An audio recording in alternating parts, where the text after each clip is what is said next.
Bendito seja o teu nome, Senhor. Nós te engrandecemos, te exaltamos, glorificamos o teu nome para todos sempre, Senhor.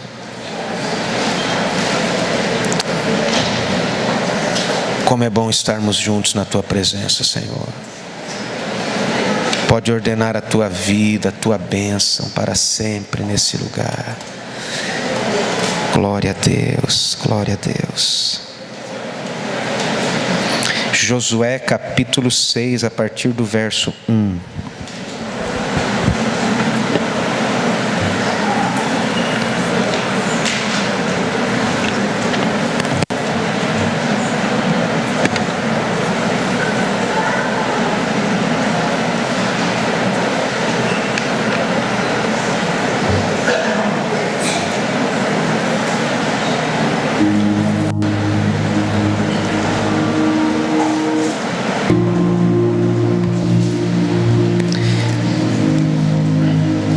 Diz assim a palavra do Senhor: Ora, Jericó estava rigorosamente fechada por causa dos filhos de Israel.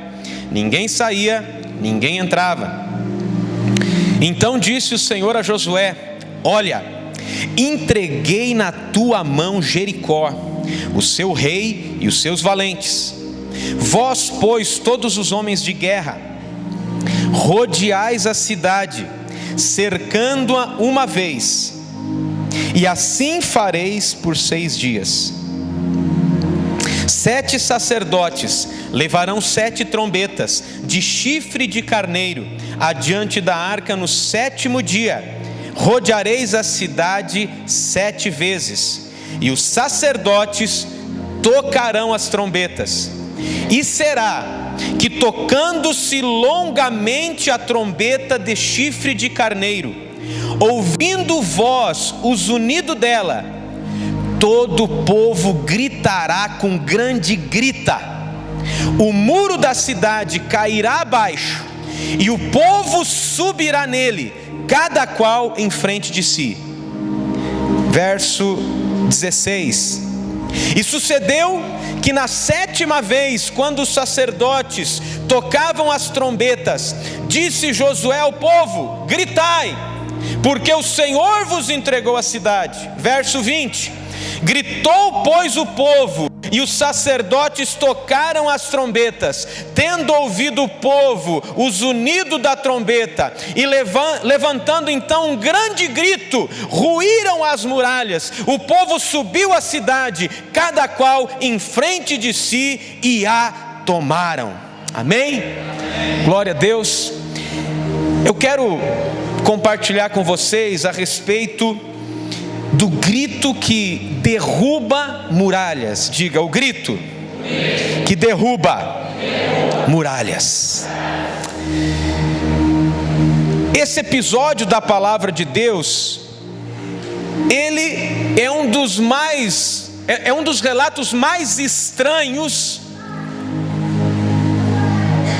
no que diz respeito a uma estratégia militar para invadir uma cidade. O povo de Israel havia, durante décadas, por conta da sua murmuração e da sua incredulidade, do seu medo, andado pelo deserto. Então Deus fez com que uma geração se renovasse, e 2 nomes que foram expoentes naquela geração antiga apenas permaneceram: Josué e Calebe. Esses homens cheios de fé conseguiram então viver as promessas que foram feitas primeiramente a Moisés, que era conquistar uma terra prometida, uma terra que mana leite e mel. Aquele povo saiu como escravo do Egito, e agora eles estavam diante do maior desafio, que era conquistar a famosa, grandiosa e poderosa cidade de Jericó. Mas essa cidade era poderosamente murada. Alguns historiadores, arqueólogos chegam a dizer que este muro tinha por volta de 3 ou até 6 metros de largura por 9 metros de comprimento. Então não é igual o muro da nossa casa. A gente fala muro, a gente já imagina aquele muro que tem lá no fundo de casa, mas não era. Inclusive em cima desses muros havia uma atividade muito grande. Haviam comércios, havia até casas de prostituição, porque Jericó era uma cidade extremamente pervertida. Haviam bases militares em intervalos estratégicos, numa distância estratégica, para que se alguém rodeasse a cidade, imediatamente fosse flechado por aqueles soldados que faziam a guarda daquela cidade, que avistavam tanto longe quanto próximo ao muro. E essa cidade então precisava ser conquistada por um povo cheio de fé, cheio de ousadia, mas que militarmente não tinha muita coisa, porque veio do deserto. Era um povo meio fora de moda, porque há 40 anos usavam as mesmas roupas, o mesmo sapato, pelo menos Josué e Caleb, os outros um pouco menos, né? E a roupa deles não ficava velha, porque Deus preservava a vida deles. Irmãos, quem tem fé, quem crê no poder de Deus, quanto mais o tempo passa, vai ficando mais bonito ainda, amém? A minha esposa é muito mais bonita hoje do que quando eu casei com ela. Eu também sou muito mais bonito. Vi que a pastora já tomou posse. Porque quando nós cremos no poder de Deus, a nossa vida ela é restaurada em todos os aspectos, em todos os sentidos. Então esse povo chega diante desta muralha. E Josué era um homem corajoso, era um homem destemido, era um homem estratégico. Ele já havia mandado espiar aquela cidade. Mas é interessante que diante de todas as estratégias, como bom general que era Josué, antes de ele executar qualquer estratégia, ele foi falar com o Senhor dos Exércitos. Disse: Deus, o que tu queres que eu faça? E aí Deus vem e pede para ele uma coisa completamente absurda. Olha, durante 6 dias, vocês vão rodear a cidade, passar o dia inteiro marchando quieto, silenciosamente.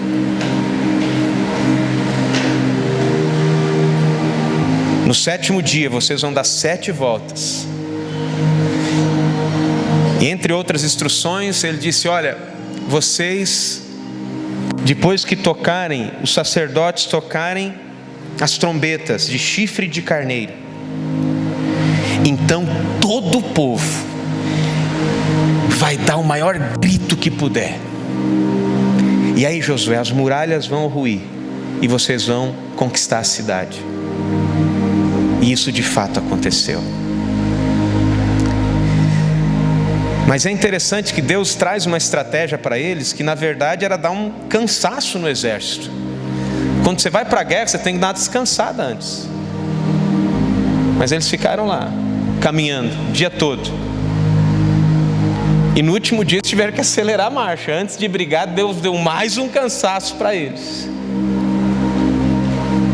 Diga assim: todo cansaço físico, para a glória de Deus, gera um poder sobrenatural na minha vida.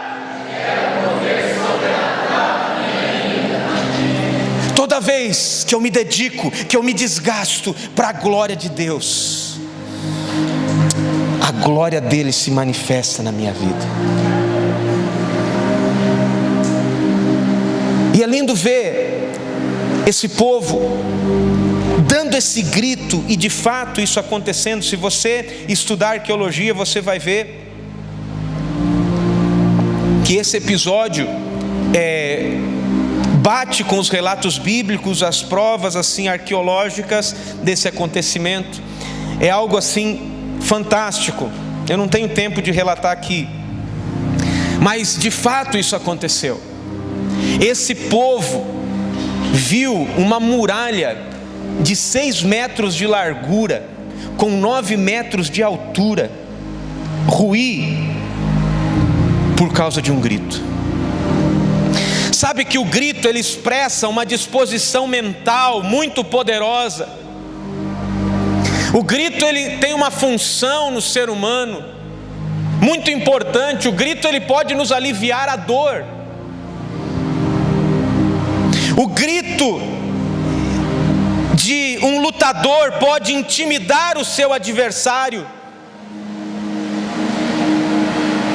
O grito pode determinar o início de uma luta, de um enfrentamento que eu estou disposto a avançar.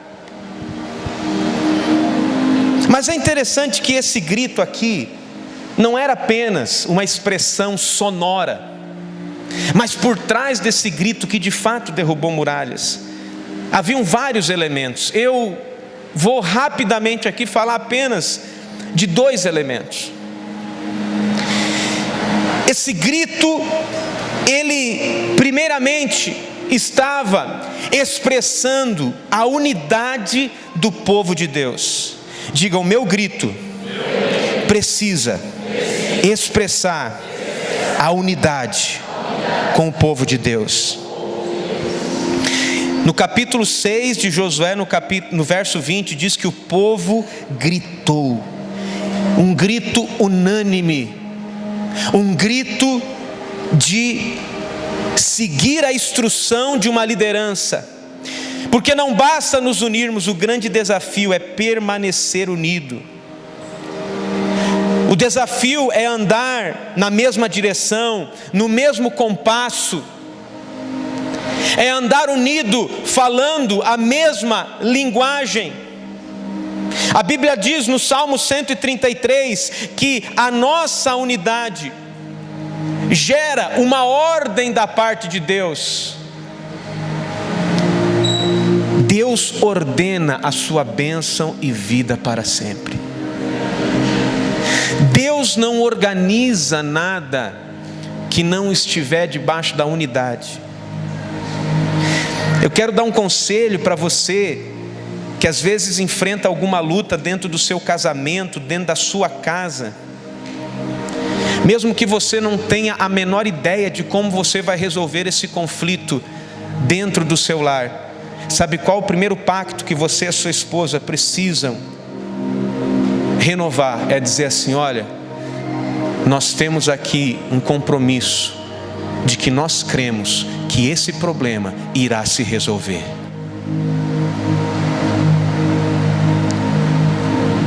A Bíblia diz que Deus semeia, Deus abomina. Tem coisas que Deus odeia, mas a 7ª Ele abomina. 6 coisas Deus odeia, mas a 7ª Ele abomina: aquele que semeia contenda entre os irmãos. Às vezes o teu líder fala alguma coisa que até você, por ser uma pessoa tão inteligente, tão estudada, que já leu a Bíblia tantas vezes, sabe mais do que ele.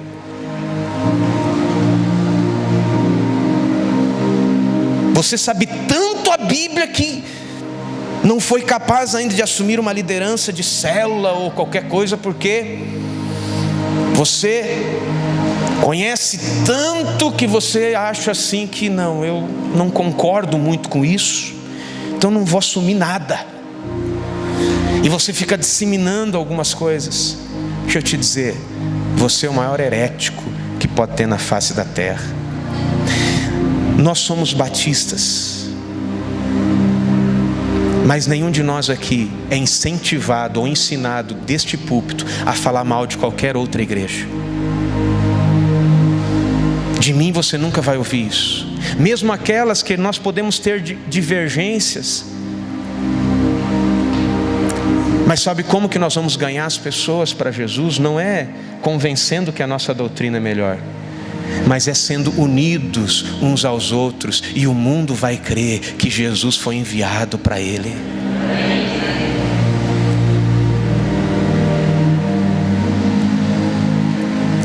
Por isso nós temos que trabalhar, nós temos que gritar pela unidade, nós temos que promover a unidade. Ah, pastor, mas então se falar qualquer besteira, eu não devo falar nada. Se for gerar contenda, não fale nada, ore. Peça a sabedoria de Deus, peça a direção de Deus. Chama o teu irmão em secreto. Se for necessário, conversa com ele. Fala: irmão, me ajuda a entender isso aqui. Seja humilde. Não venha querer dizer: não põe o dedo na carta, irmão. Eu conheço a Bíblia mais que você. Na Bíblia não diz isso, porque eu li no grego e no hebraico e no aramaico. Irmãos, eu já fui tão idiota. Eu lembro quando eu comecei a estudar grego, hebraico, eu queria chegar e mostrar que eu sabia mais. Isso só me gerou tristeza, mágoa, só fiz inimizades. Os pastores que mais me ensinaram a pastorear eram homens que nem teologia tinham, mas tinham um coração apaixonado pelo Espírito Santo e queriam ver a unidade da igreja. A nossa unidade é o nosso maior grito que pode derrubar muralhas. E eu quero encerrar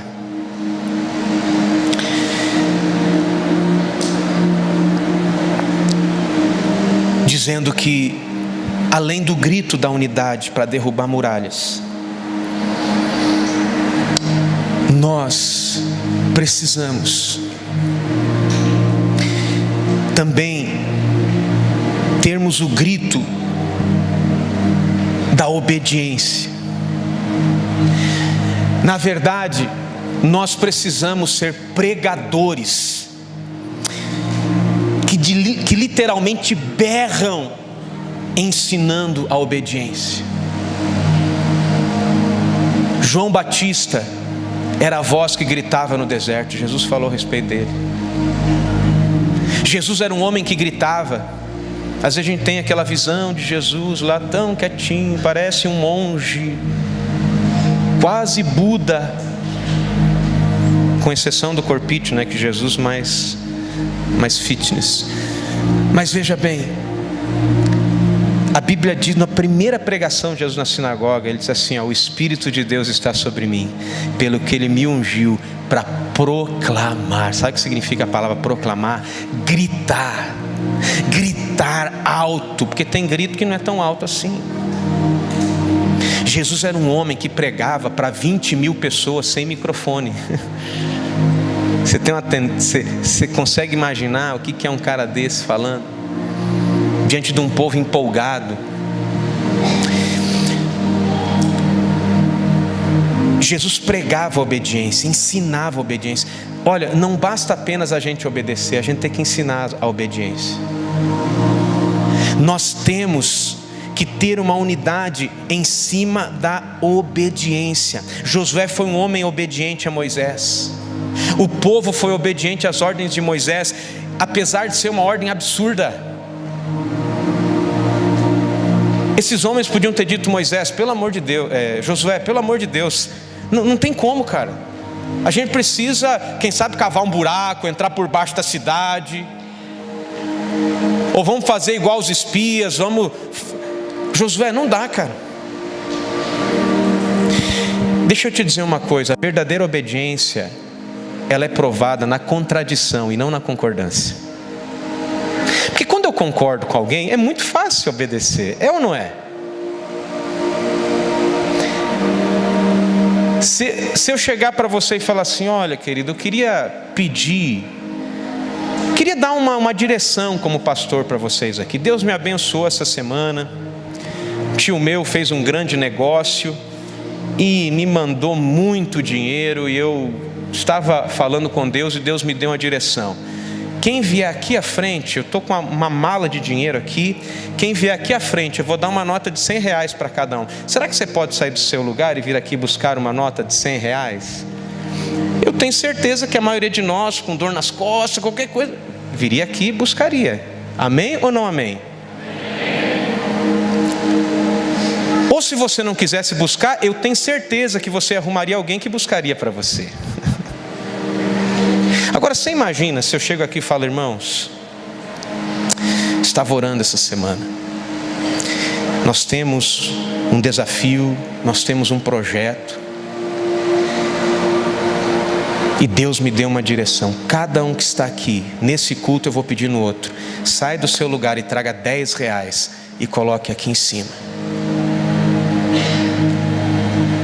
É uma ordem que eu estou dando, você pode obedecer?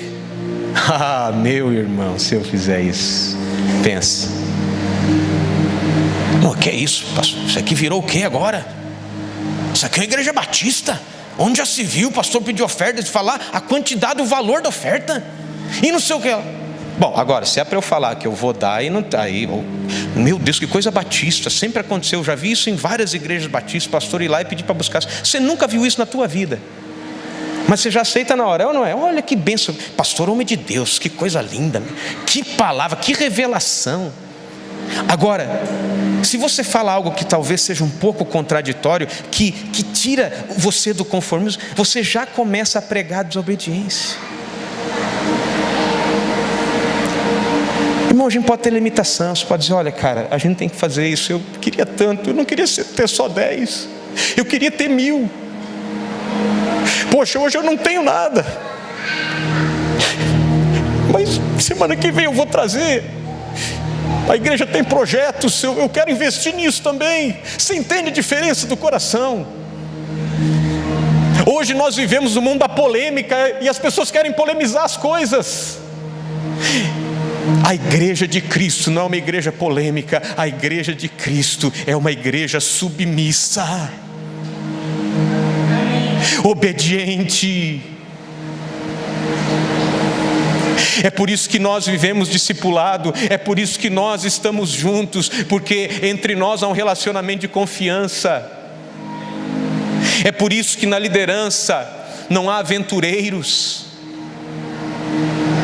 É por isso que você pode saber o endereço onde eu moro.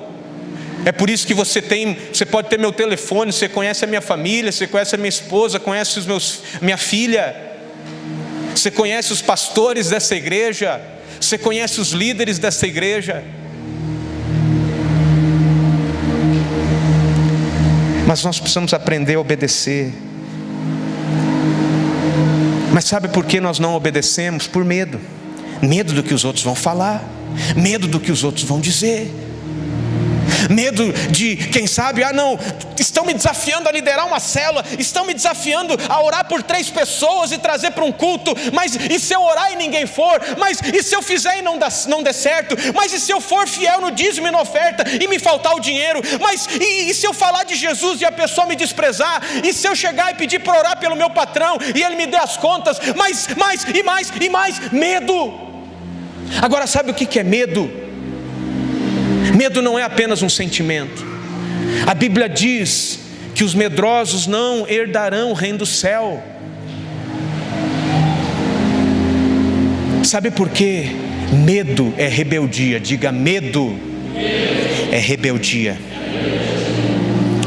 Olha o que Deus disse ao povo de Israel, esse povo que não conseguiu conquistar a terra, ou melhor, o povo que obedeceu e passou então a conquistar as promessas. Números 14:9 diz: tão somente não sejais rebeldes contra o Senhor, e não temais por causa desta terra, porquanto são eles o nosso pão. Retirou-se deles a sua defesa, o Senhor está conosco, não temais.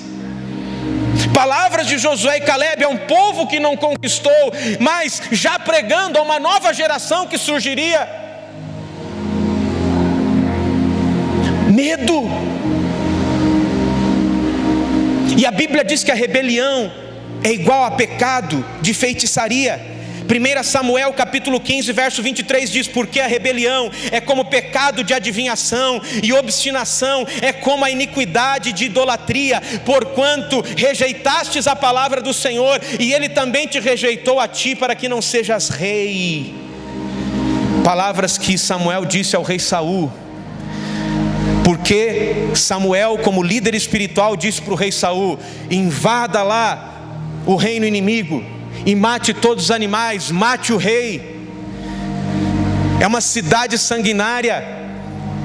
Mas Saul não quis obedecer à voz do profeta, não quis obedecer à voz do seu líder espiritual, e ele foi lá e poupou o melhor do gado, preservou o rei, queria tentar fazer algum tipo de aliança com quem o rei teria uma possível influência política. E quando Samuel disse: que está acontecendo? Eu chego aqui, estou ouvindo barulho de animais, por que esse rei ainda está vivo?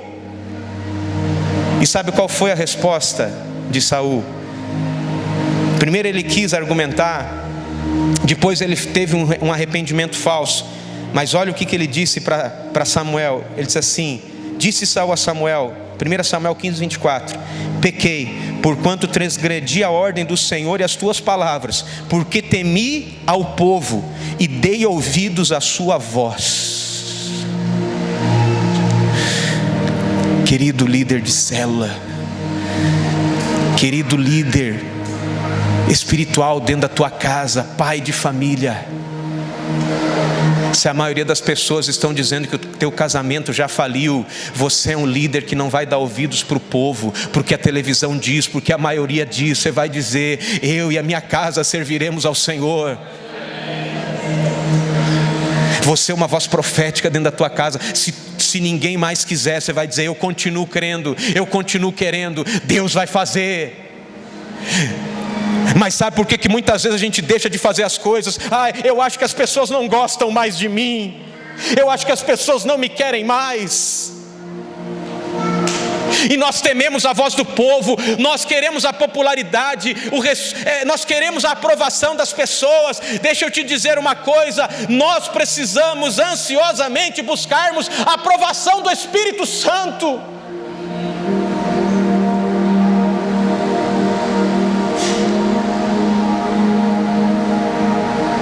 A murmuração é o subproduto do medo. O povo de Israel, uma das características que falam que eles de fato não entraram na terra é porque murmuraram. Não conquistaram a terra prometida porque murmuraram. Deixa eu explicar. A murmuração é um ato de feitiçaria. É igual, ou melhor, pior do que você ir num lugar esotérico e incorporar um demônio. É pior, você sabia disso? A Bíblia diz que a rebeldia é pecado de feitiçaria. A rebeldia é fruto do medo, e a murmuração é um subproduto desse medo. Então deixa eu te dar um exemplo. De repente, se você está meio chateado com alguma coisa da igreja, e alguém te convida e fala: cara, vamos lá, vai ter uma palestra lá. Você pode ir numa palestra de um cara que fala sobre espiritualidade e diz que ele dá uns passes na pessoa, a pessoa volta de lá. Aí você fala: rapaz, eu já ouvi que esse negócio, mas eu vou, o cara me convidou, às vezes eu convido, aí você vai. Aí chega lá, o cara dá uma incorporada, dá aquele, toca os batuques, carão. Eu sou espírito, eu sou o Zé Pilintra. Para de frequentar a igreja batista, teu lugar é aqui. Você ouve um negócio, você fala: está amarrado em nome de Jesus, já sai correndo. Você pode ser o piorzinho, mas você já está amarrado em nome de Jesus. Você sai correndo, você fala: sangue, agora que eu vou virar crente de verdade, rapaz. Que negócio, eu vou virar até líder de célula. Pode me consagrar pastor se o senhor quiser, pastor. Pelo amor de Deus, não quer. Sangue de Jesus tem poder. Então, quando o demônio age assim, e às vezes, literalmente, há situações, claro, eu estou aqui falando de uma maneira assim meio engraçada, mas em outras, de maneira um pouco diferente, mas de fato pode acontecer. Eu já fui expulsar demônio, que o demônio chegou e falou: seu pastorzinho, você não merece estar nessa igreja. Bom, quando ele fala isso, meu irmão, aí que eu parto para cima, você entendeu? Vou sair: é verdade, obrigado por esse conselho, tchau, não vou mais pastorear. Óbvio que não.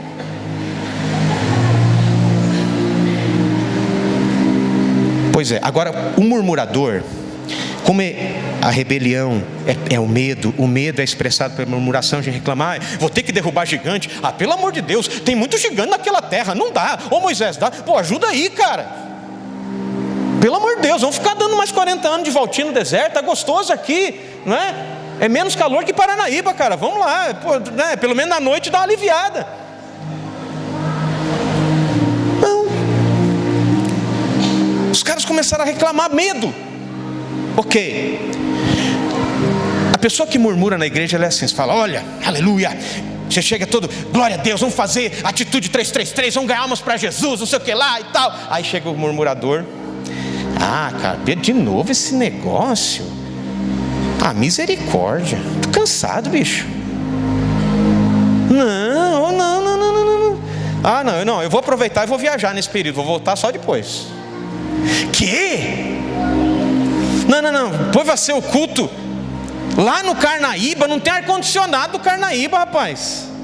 O pastor tá doido. Não, depois fiquei sabendo que tem um outro culto no dia do carnaval. Sangue de Deus tem poder, ó, tá amarrado. Sou crente, consagrado ao Senhor Jesus. Murmuração. O demônio que se incorporasse outro, mandasse o irmãozinho sair da igreja, o irmão não sairia. Mas através dessa tua palavra, o cara vai pensar, não vou mais não. Cansado de ir na cela, muito trabalho, muita luta, muita batalha. Ah, não quero mais ir não. Daqui a pouco esse irmão está no mundo, por influência, sabe do que? Do murmurador. Irmão, eu tenho um temor de Deus, de ficar murmurando.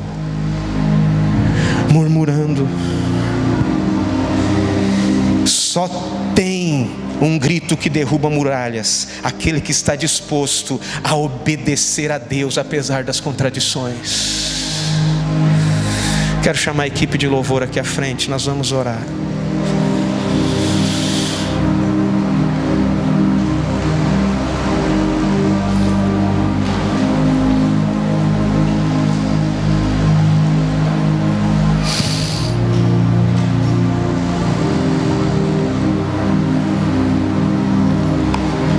Pastor, o senhor não sabe o que eu estou passando, eu tenho direito de murmurar. Não, você não tem.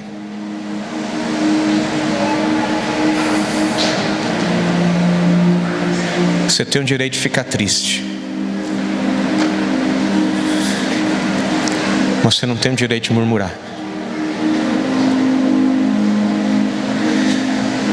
Você tem o direito de se sentir desanimado.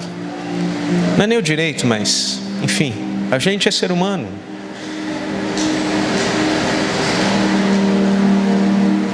Mas você determina o que vai sair da tua boca.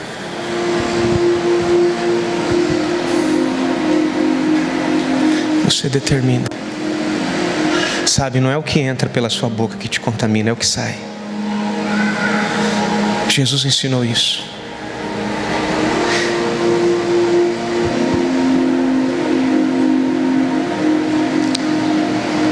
Quando o grande profeta antes de Jesus do Novo Testamento, chamado João Batista, nasceu, ou foi concebido milagrosamente, uma mulher e um homem estéril. Quando ele foi gerado, o seu pai teve a experiência com o anjo.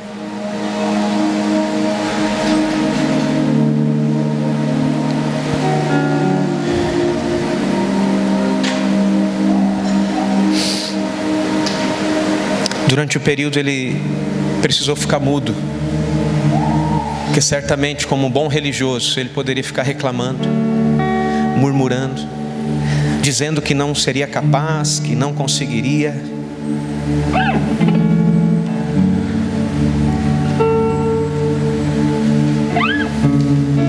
Quem é do tempo aqui do cantor cristão?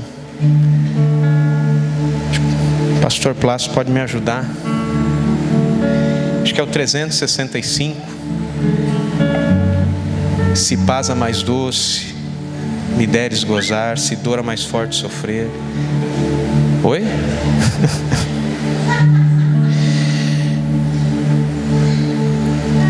É um hino que no estribilho fala: sou feliz com Jesus, sou feliz com Jesus, meu Senhor.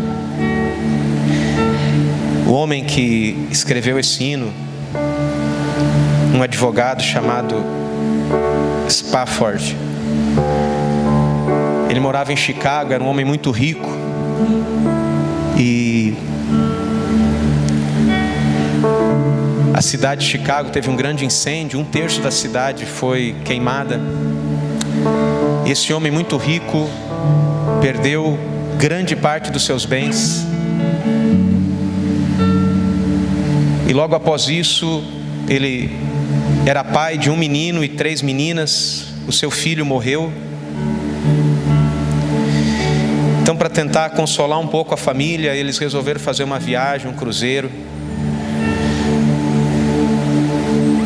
Mas quando ele ia viajar com a família, de última hora ele teve que ficar para resolver algumas questões de negócio, tentar recuperar alguma coisa. E ele enviou a sua esposa e suas 3 filhas. Algumas horas depois ele recebeu uma notícia de que aquela embarcação havia naufragado.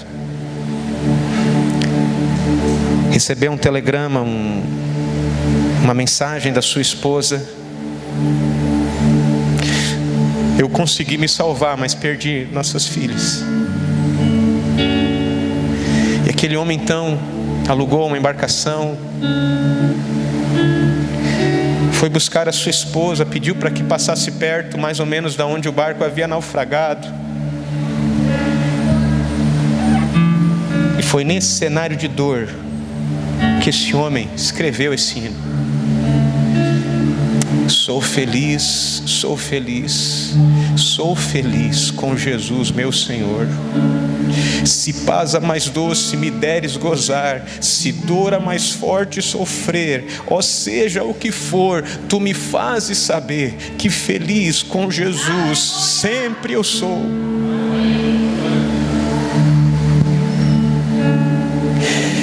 Você pode não estar feliz. Você teve uma perda, uma frustração. Eu não estou dizendo que você está feliz. Eu estou dizendo que você é feliz. É diferente.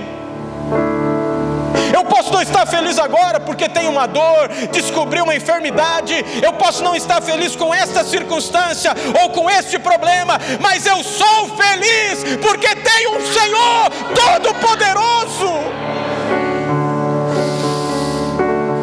Totalmente diferente. Certamente aquele homem pensou: um dia eu vou encontrar a minha família. A minha vida não é só aqui nessa terra. Eu sou feliz porque eu tenho Jesus. Jesus é minha maior alegria. Oh, rala, xandrega, ya, rala, mande, ogane. Você não pode murmurar. Eu não posso murmurar. Nós que vivemos aqui em Paranaíba não podemos reclamar de nada, especialmente nós que fazemos parte dessa igreja. Nós temos uma história de sucesso, uma história de bênção. Você não sabe o que as igrejas sofrem por aí. Nós temos tudo, do bom, do melhor.